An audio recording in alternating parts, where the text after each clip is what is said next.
Talking about progressives now. We're talking about revolutionaries that idolize Mao. You tell me the difference between these phrases. Castro, revolution first, elections later. Mao, people who try to don't commit suicide, don't save them. China is so populous that we can do without a few people. What is the difference between that and the clip I'm going to play for you next? Okay. America, I just want to have a conversation with you here for a few minutes.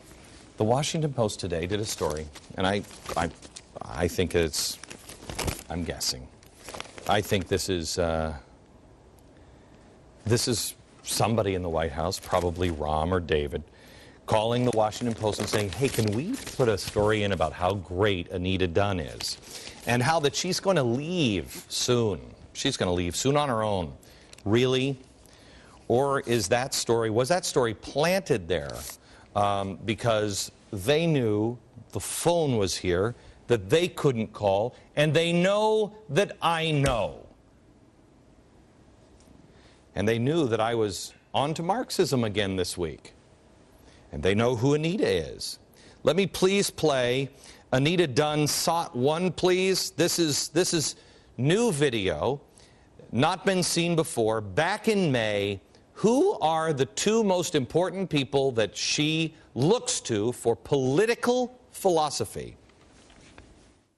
Two of my favorite political philosophers, Mao Zedong and Mother Teresa, not often coupled with each other, but the two people that I turn to most.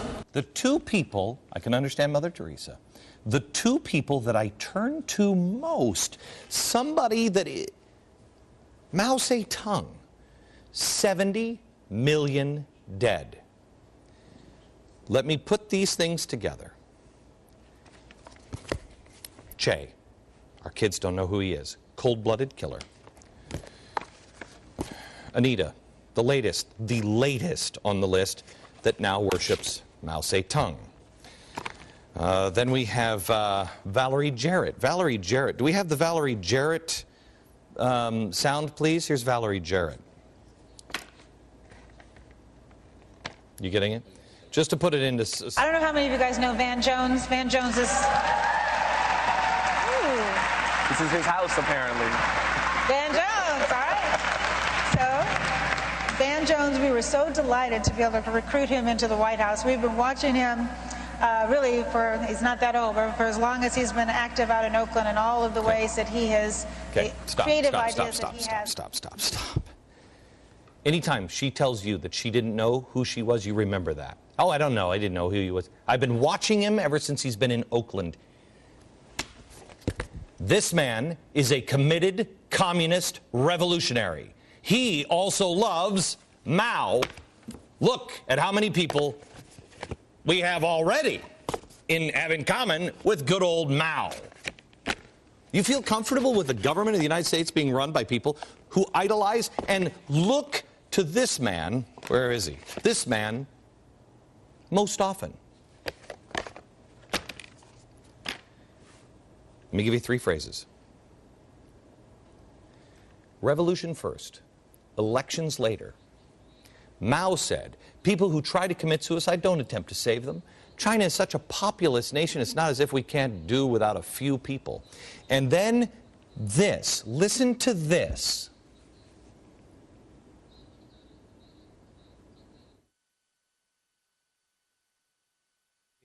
We don't have it. No more broken treaties. Not that one, please. Not that, please. Listen to this. Remember those words. We can do without a few people. They're talking about 60 votes. They need, forget this stuff. 60. You can't get Americans to agree on anything. 60%. 60% of people don't believe in evolution in this country. He just needs to drag them to it. Like I just said, they're stupid. I'm so jealous of China. You know, it's a dictatorship. and they're very efficient. So jealous of China.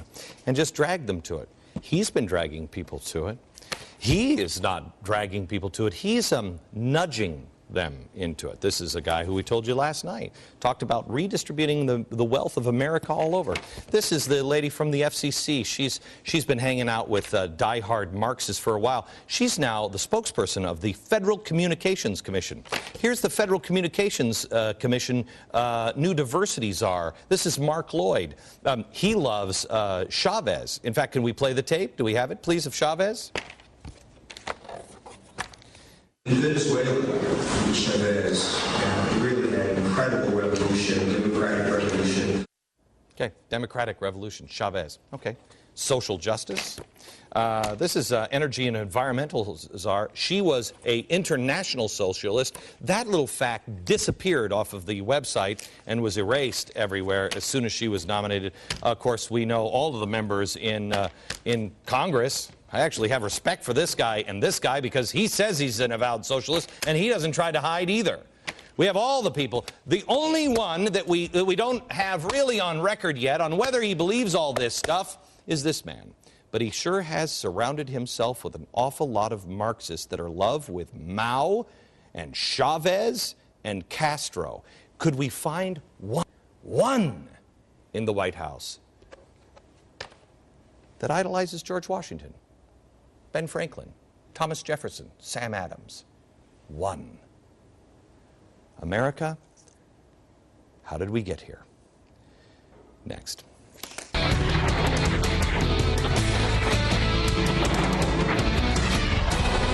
Why not question? There's usually not a good reason.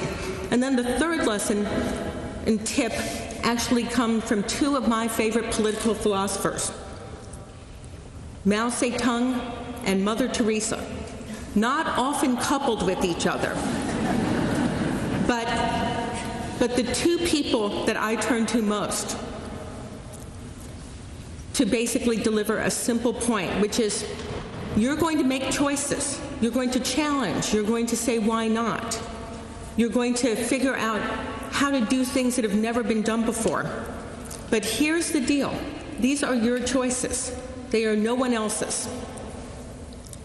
In 1947, when Mao Zedong was being challenged within his own party on his plan to basically take China over, Chiang Kai-shek and the nationalist Chinese held the cities. They had the army, they had the Air Force, they had everything on their side.